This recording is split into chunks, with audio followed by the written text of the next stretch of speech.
friends, welcome. My name is Joe. This is the Joe Martino Show, and today we're going to talk about the benefits of sports and some cautions. Let's kick it off. This is the Joe Martino Show. Hello, my friends. Welcome back. I hope your day is going well. Wherever your day is, I hope that it is an enjoyable day. Today, I want to talk about the benefits and some dangers of youth sports. I've talked about this episode for a while. I've talked about youth sports off and on. I said, I don't know, probably about a month ago, I did an episode where I said, I just want to do an episode sometime where I think where we talk about the benefits, because there are benefits with a caveat. And that caveat is that the adults involved, i.e. the parents, have to do some extra work. It isn't just sign them up, take them, drop them off, and then talk about how they felt about the game. There's actually steps beyond that the parents need to get involved in. And then I think there's a tremendous potential benefit for kids. The truth is, I love sports. I remember when I wrote I love sports. I don't know. I think we overuse the word love. I really like sports. Just this morning, before I came and recorded this here at my office, I watched a race that I thought was interesting. My son and I talk a lot about racing. Hopefully, when I'm done recording this, I'm going to go home and watch another race. I enjoy watching baseball. Last night, I watched a baseball game. I enjoyed watching the NBA Finals this year. I don't watch that too much. I watch Caitlin Clark and Sophie Cunningham in the NBA. I find the rest of the league to be somewhat underwhelming, but I do find women's basketball, I think, is a bit more fundamentally sound, certainly in college. Although this year, I felt like the men's game came back to that a bit. I watch hockey. In other words, I like sports. I enjoy playing them. I enjoy outdoor things.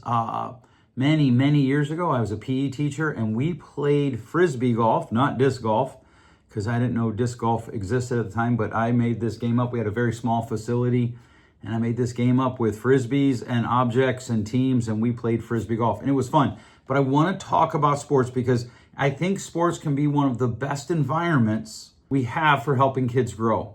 It can also be one of the worst, and I think we need to talk about that distinction, because I think we tend to think it's just good for them.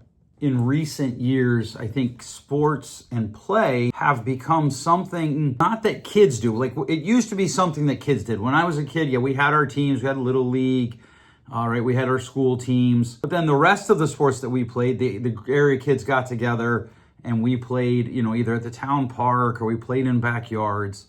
And it was something that kids organized and did. And now it's something that adults organize and do. They build it around the kids. The kids are part of the infrastructure, if you will. And that has, and like anything, has pluses and negatives.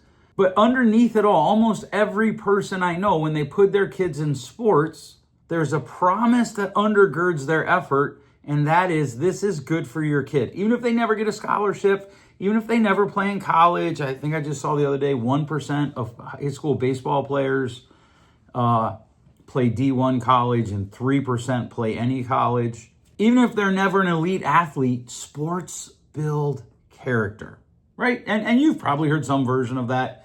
I was a coach for a long time, and I know that I would tell my kids that this isn't about right now. This is about the person you're becoming, and that's character. I'm not convinced it's entirely true, though. And I guess maybe a more accurate statement would be, I'm not convinced that it is automatically true. Because I think there are some steps we need to put into the difference between sports that build character and the sports that actually cause character degradation. And I actually have research on this, research that kind of shook my mind the first time I read it.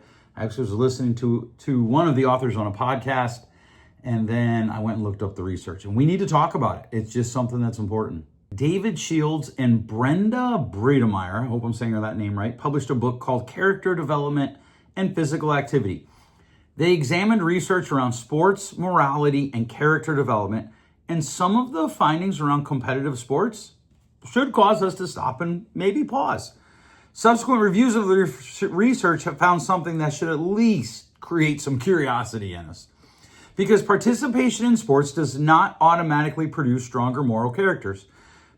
Some studies have found athletes displaying lower levels of moral reasoning in sports context, and some have found poorer character measures among athletes in even more competitive environments. One of the most fascinating parts of the research was the more competitive the high school football team was, or the high school basketball team, those two sports specifically.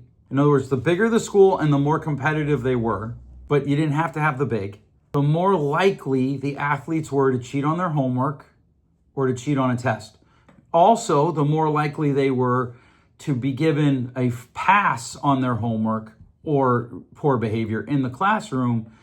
There was a correlation between that and how impactful they were on the field. And just, I don't know, not too long ago, I was interviewing kind of informally for a coaching position.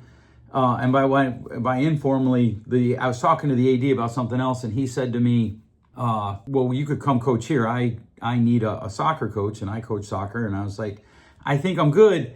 And he said to me, he said, why? I said, well, you just spent the last 25 minutes telling me how you let a player not practice and not do the things that the other teammates had to do because he was good on Fridays.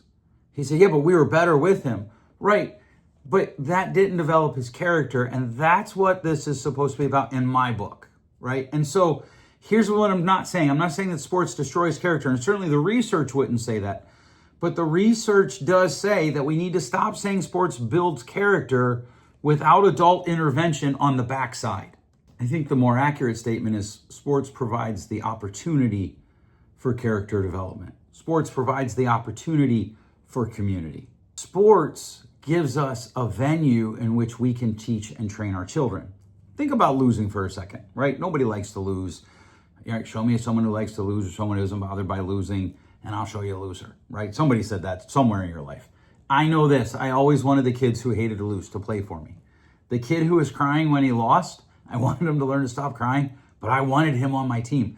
The girl who didn't want to talk to anybody when she lost, I wanted her to learn how to talk to people, but I wanted her on my team. Because there's a huge difference between these two statements. Sports does build character and sports can build character. Losing can teach a kid in that their disappointment won't destroy them. It can teach them to get up and go back to practice. Dust yourself off and go work on the things that you're not doing well. Try again. That's resilience. That's literally the definition of resilience. It can teach them sportsmanship in getting their backside kicked, right? Still being good at community, essentially, but at taking care of the other team. It can teach a child how to follow instructions, even from somebody who doesn't deliver them well. And I'll be honest with you, I coached for a long time. I coached long enough to have serious regrets about some of the ways I coached. Tim or John O'Neill, if you're listening, reach out because I owe you two an apology. Losing can teach kids resilience. Sports can teach kids resilience, but it's the adults in their lives who have to teach the vast majority of those kids that part. Because losing can also teach kids that the reason you lost isn't your fault, it's the referee's fault, it's the umpire's fault. That referee screwed us. Those kids played dirty. I joke that the Lions never lose a game as a local Michigander. I'm not a Lions fan. I didn't grow up here. But a lot of my friends who are NFL Lions fans, the Lions never lose. They're always screwed over by the refs or somebody cheated them. And it's a joke. But when we do that with sports, when that's how you talk about your child's game, you're teaching them. You're the one teaching them, hey, the other team cheated. The referees didn't like you. They just sucked. If you had better referees, you would have won. I once saw a game where a kid swung at two balls that had to be 8 inches off the plate. And when he was walking off, he said to his coach, I had to swing at them because he was calling that high pitch a ball. And his coach said, well, those were wide, not high. And that's the difference in a coach that teaches his kid responsibility and a kid who teaches his kid that it's someone else's fault. And this is something I think a lot of people don't think about. What do you talk about after the game? That's essentially the thrust of all of this. What do you talk about after the game, after practice, after your kid's been told that they're not going to be a starter, after your kid's been told that they're not going to be a captain, after your kid's been told that they didn't make the team? What do you talk about in that moment? Because that's where the greatest opportunity to shape your child's character comes. And this is true of any extracurricular activity. One of my daughters chose to do theater. What do we talk about after she's cast in a role she didn't want or cast in a role that she did want?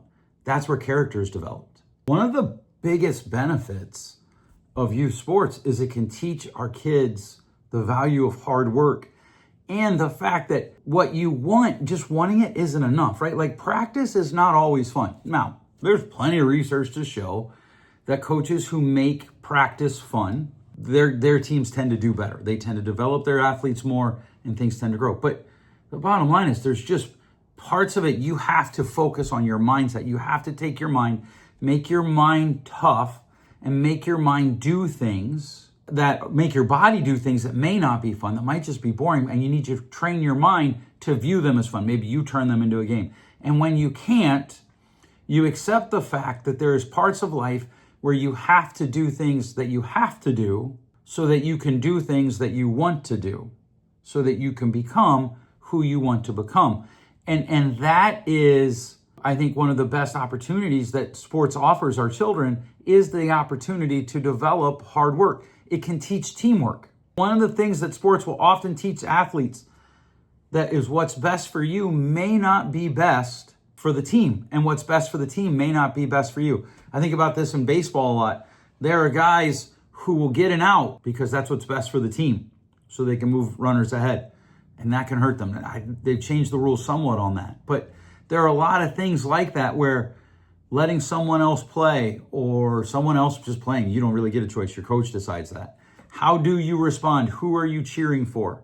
Teamwork is something that we lack somewhat in our society, right? I'm going to get mine.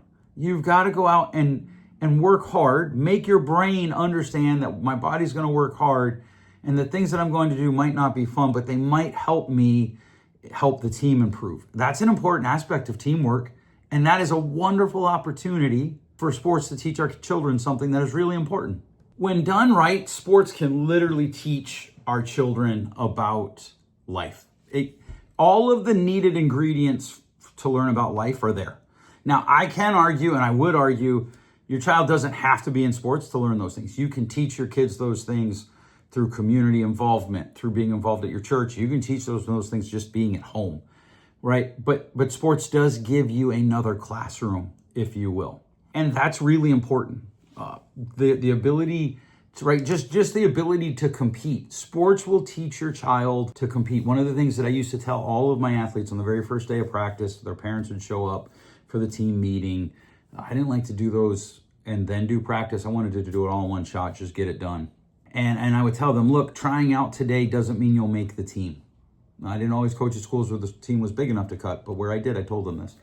Making the team doesn't mean you'll start, and starting doesn't mean you'll play more than other kids, because our job here is to win and to build our athletes into adults. And that's a really important distinction that I think sometimes we lose out on. You can lose and still shake someone's mind. You can win and still be respectful. In a culture that seems increasingly more unable to disagree without treating the other person as evil, there's some really valuable lessons to be learned in sports. But here's my question. We're playing more sports, more money's devoted to sports, more time, more effort, more energy. Why is our society not producing more young adults who can do that then? Who can do these things? Who can compete? Who can show up to work on time? Could I make a suggestion that in the process of changing sports, where kids were the ones who organized them, to something that we organized and built kids into it, we've also changed our approach to it. And it's become as much about winning and what we get to talk about at work and on our social media pages as it is about character development for the kids. Like most things in life, I don't actually think it's the youth sports. I think it's what we're doing with the youth sports. Going back to Breedemeyer, and I forget her other name, the other guy's name, Shields, David Shields and Brenda Breedemeyer. One of the things that they found was that in college, the people who didn't play high-level competitive high school sports were more likely to have better character. Now, the good news is, over time, the numbers tend to level out. But what's scary is the numbers level out because the people who make the morally right choice more often actually decreases. It's not like the athletes increase. Now, here's the thing. I'm not saying that sports destroys character. I want to be clear on that. this whole episode started because I want to talk about the benefits of it. And the biggest benefit is that sports create opportunities for character formation. But just like almost everything your child learned, they needed someone to tell them about it. They needed someone to teach it to them. Your children need you to teach them. And so here's the thing. One of the things that often happens, one of my beefs with sports is we don't actually teach the kids. What we teach them is it's about their drip. We're going to talk about some of the negatives now. We teach them it's about their drip. It's about them. It's about who screwed them over. And one of the things, it's not just me romanticizing sports when I was a kid, but just think about it. One of the things that has happened is we've now developed a phrase, the professionalization of youth sports. And American Orthopedics Association is reporting more and more ligament surgeries for young people. That's things that they didn't used to see till people were in their 60s. They're now seeing in record numbers for kids 15 and under. One of the things that we have done is we have turned something designed for kids to play, and we've turned it into professionalization. We build giant stadiums with lights, and yeah, the money's, I don't care about the money. I want to ask you, what does that do to the psyche of the individual, right? Especially when, like, just recently, I heard about a kid that just got done playing baseball, and one of his parents wanted to sign him up for baseball for the fall while he's playing football. And this is a kid that has struggled in school. What's the message that's being sent there? What is the message that we are sending to our kids overtly, and does it match the one that we are sending subversively to our children, that we are sending implicitly to our children, the one that's behind what we're saying, the one that any normal person would interpret what we're saying and say it probably means that? Because the AAP actually warns about some things. Here's something that might surprise some parents. The National Athletic Trainers Association recommends young athletes avoid playing a single sport for more than 8 months of the year. They also recommend one organized sport at a time. And one of their guidelines is that the kids shouldn't routinely spend more hours per week in organized sports than their age. So you think about this. Abby Van Eckel, I want to give her credit. I was just scrolling, or Abby Eckel, I think her name, Abby Van Eckel. I was scrolling, and she talked about her 6 and 9-year-old kids, how they were involved in sports. They were gone every night of the week, 3 hours a night. Okay, now let's just assume that she meant Saturday too, and we'll even be generous and say Sundays off, and I don't think that's accurate, but we'll say it. That's 18 hours. That's 3 times more than is recommended for a 6-year-old and twice as much as recommended for a 9-year-old. And of course, some people came for her, some people didn't. But what is it that we are chasing when we do those things? What are we chasing when we do those things? What are we teaching our kids? We're teaching them that sports matter more than anything, and that just isn't true. There are some big concerns that I want to lay out for us to consider. First of all is burnout. Burnout for the athlete, not the parents. Burnout for the athlete.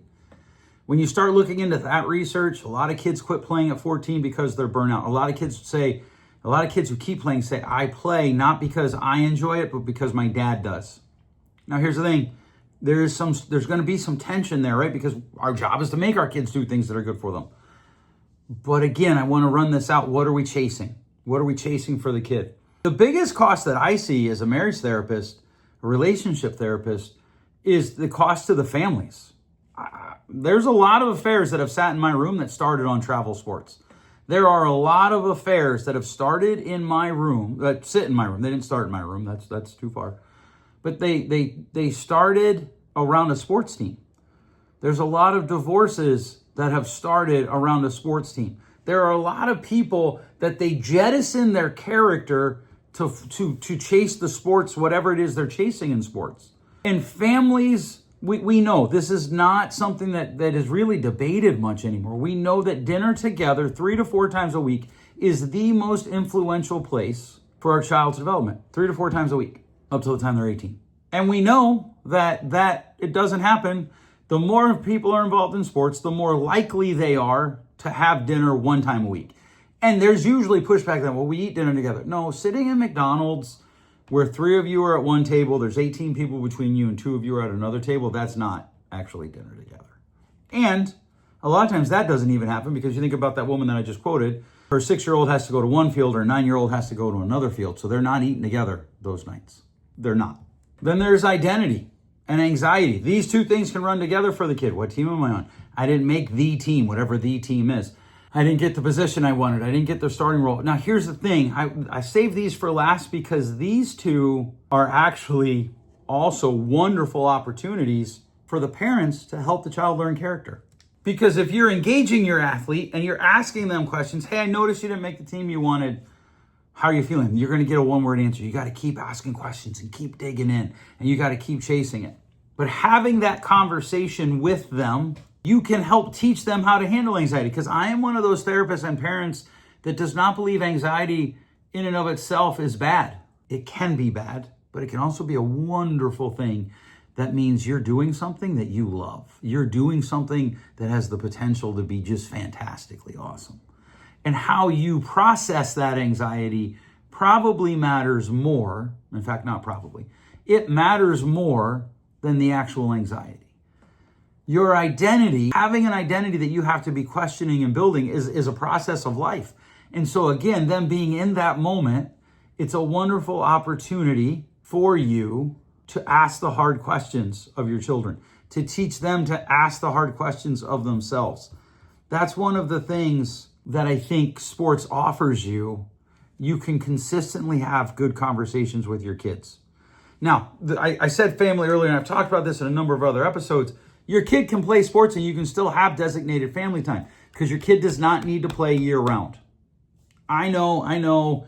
Every coach tells you that. I know that there are high school coaches within just a few miles of where I'm recording this that say that to their kids. They're lying. They're inaccurate. I don't know which because I don't want to speak to their motives. If they know they're inaccurate and they're saying it, that's a lie. If they don't know they're inaccurate and they're just saying something that they believe that's inaccurate, that's not a lie, that's just inaccurate. Your kid doesn't need to play baseball year round. He doesn't need to play soccer year round. He doesn't need to lift weights year round. She doesn't need to play soccer year round. She doesn't need to be on 3 sports. She doesn't need to play lacrosse year round or softball or whatever. They don't need to do it. I know. And I watch this. I watch people, they get sucked into it. The sport becomes their identity. Their kid plays year round. And then I talk to those kids when they become adults and they hated it. They hated it. They hated their coach. They hated their time. But they did it because that was their family system and they didn't know how else to speak. They didn't know what else to do. They didn't know how to speak up. That's probably a more accurate statement. One of the best opportunities that youth sports offers you is the opportunity to talk to your kid about adults who act poorly. Really and truly. One of the most absurd parts of youth sports might be the adults. We say we put kids into sports to teach them resilience, discipline, teamwork, respect, emotional control, and how to handle adversity. But then that 16-year-old referee makes a bad call, and you're not sure that he earned the $25 that he's getting paid to referee that game. And so you go nuts. So you call them names. You jump up and down and scream. And I've seen moms especially brag about this. It's insane to me. It's literally insane. We're telling children sports will teach them emotional regulation while adults are screaming at a 19-year-old referee making $40 to officiate a Saturday morning soccer game. What'd I miss? Now, look, there are bad officials. To this day, and it has been 2 decades, I believe an official's bad call cost me a league championship game, excuse me. She made a call from 60 yards away. And how in the world she could have seen that, it just isn't, right? And I get it. I get being upset. But when you talk to your children about Mrs. Jones and how she yelled at the official, that's like, don't lose that opportunity. When somebody makes a joke about, oh, well, that's just Sandy. Actually, you know what? I went to school with a girl named Sandy. Sandy Jones. I don't think she yells at officials. I'd be shocked if she did. Nonetheless, when somebody's like, oh, that's just Sandy, that's your opportunity to teach your kids something. That is your opportunity to draw the connection between what they're doing in their youth sport and the adult that you hope they become. When kids break down, right, and they make a mistake, we have to talk to them about that. And we know this with sports. The coaches that do the best, they don't just tell the kid what they did wrong. They help the kid learn the muscle memory to do it right. And you can do the same thing. This is one of the best benefits of youth sports. You can do the same thing when it goes sideways with another adult, because I'm assuming it isn't you. The best opportunity you have to teach your kids is after someone's failed. The cost is less when it's someone else, right? So it's one thing if like you're the parent that lost their mind and you have to talk to your kids about that. You can still teach them about character. You can still tell them, like explain to them that you know you were wrong and this is how you're going to fix it. The cost to that is a lot higher. Or they failed. They went 0 for 4.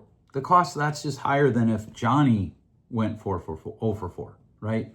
Or they missed the game-winning penalty kick, or they gave up the game-winning penalty kick. My senior year of high school, we lost the league championship, and I scored the winning goal. Do that math, and you'll realize that's a good lesson to learn. Skimmed off my head, went around the sweeper, and passed the keeper into the net. I want to ask you 2 questions to close this, because I think how you answer them will directly determine how beneficial sports are for your children. The first question is, what are you trying to produce in your kids by putting them into sports? You just want them to get a scholarship? Okay, the odds are stacked against them and you would do better. You would spend your resources in a more wise way if you were to actually pull them out of sports and use the same amount of money to tutor them. But what is it that you want to produce? It's not that scholarships don't exist. They're just pretty minimal. And they rarely cover all 4 years for most athletes.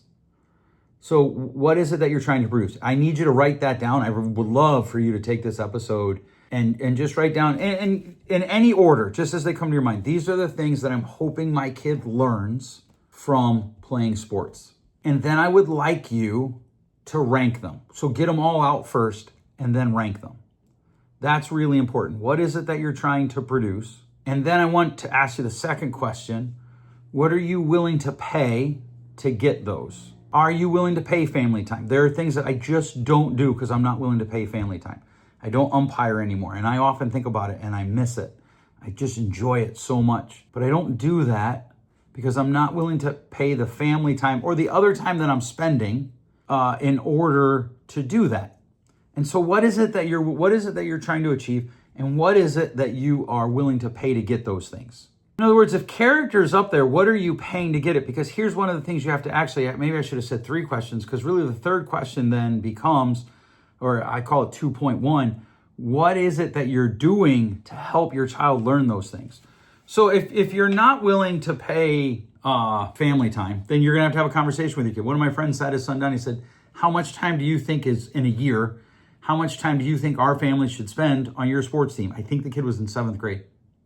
I think that's a fantastic question because you're teaching him to think about family. When he's 30 and he's got his own family, he's going to be thinking in those timeframes and it's going to be natural. What is it that you're trying to achieve? What are you willing to pay to get them? And then what are you doing to get them? Because one of the things that you are going to have to do is you're going to have to draw the line between, hey, this is what you're doing. This is the character it builds. This is what you're doing. Here's how it helps you in real life. You're going to have to verbally do that for the vast majority of kids that are playing sports. How do you talk would be one of those what do you do things. How do you talk after the game? How do you talk after practice? How do you talk about the kid's coach? How do you talk about her playing time? How do you talk about her teammates? How do you talk about Sandy Jones? How do you talk about when Mrs. Jones loses her mind? How do you talk about when Mr. Kuchar goes crazy? How do you talk about the other parents? How do you talk about the officials? Those things, your kids are watching you, whether they're 13, 15, it doesn't matter. 6, 9, they're watching you and they're learning from what you do and not what you say, especially if what you do contradicts what you say. So if one of the reasons you put down was I want him to learn emotional regulation, I want him to learn to be able to control himself, to be upset and still go and do the thing that he has to do. But you can't do that when you don't like the official strike zone. The message they're learning is if the official strike zone is bad, I don't have to regulate myself. And that is our adults. I cannot tell you how many people sit in my room and tell me, yes, I did this bad thing, but here's why. And they look at me like I should just completely get it. Like, oh, well, okay, since you said that, then, oh, okay. So you didn't like the official strike zone. It's not that sports build character or degrade character. It's what we're doing with sports that will do either one of those things. If we do the right things with sports, we'll build character. If we do the wrong things, we will degrade character. I think far too many teams are driven and leagues are driven by people who want to do the right thing, maybe, but they're doing the wrong thing and we're degrading character. What are you trying to accomplish? What are you willing to pay to do it? The converse of that is also true. What are you not willing to pay? And what are you doing to achieve it? What are you actually doing? Does that match what you're trying to achieve? If it does, you're winning. And don't play your kid year-round. Give them the summer off. But then they're bored and they make too much noise. That's okay. That's another episode. Stay focused, Joe. Stay focused. We've petified kids. We've turned them into pets. It's wild to me. All right, I am going to stay focused. That'll be another day. All right, thanks so much for listening. We'll catch you next week. Thanks for listening. If you enjoyed today's show, please share with a friend. And hey, give us that rating in your podcast store. Until next time, change possible.